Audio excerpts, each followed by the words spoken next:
Assalamu alaikum қазақ елі. Бүгін таңертең тұрған кезде ең бірінші естіген хабарым ол Чубак қажы туралы. Ағамыздың қайтыс болғандығы жайында хабар келді. Субханалла. Инна лиллахи ва инна илайхи раджиун. Ол кісіні қатты жақсы көретін өз басым. Ол кісінің уағыздарын көп тыңдайтынмын. Енді не істейміз? Алла әкетіп жатыр.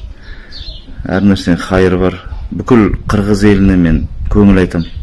Тек қана қырғыз еліне емес, бүкіл қазақ еліне де, қырғыз еліне де барлығына көңіл айтам. Өйткені ол кісіні қазақтар да көп тыңдайтын. Өз басым өзім тыңдайтын едім ол кісіні. Алла рахмын алсын, Аллах жәннатты қылсын, Аллах шахидтердің қатарында қылсын. Өкінішті, өте өкінішті. Енді дұға етеміз, басқа не істейміз? Алла амандық берсін.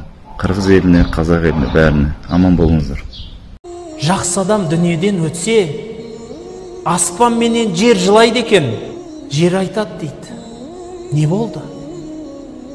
Бір кісінің дүбірі төбемде тұратын еді, мешітке қарай баратын еді ол кісі.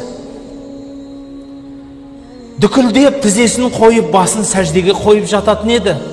Соның дыбысы, соның дабысы естілмей қалды ғой. Қайда кетті бұл?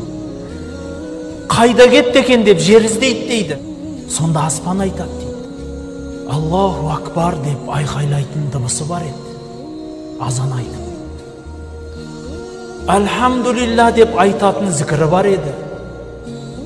Бисмилла деп оқитын Құраны бар еді. Мен де естімей тұрмын дейді екен. Мен де естімей қалдым бұл адамды. Қайда кетті бұл адам дейді екен.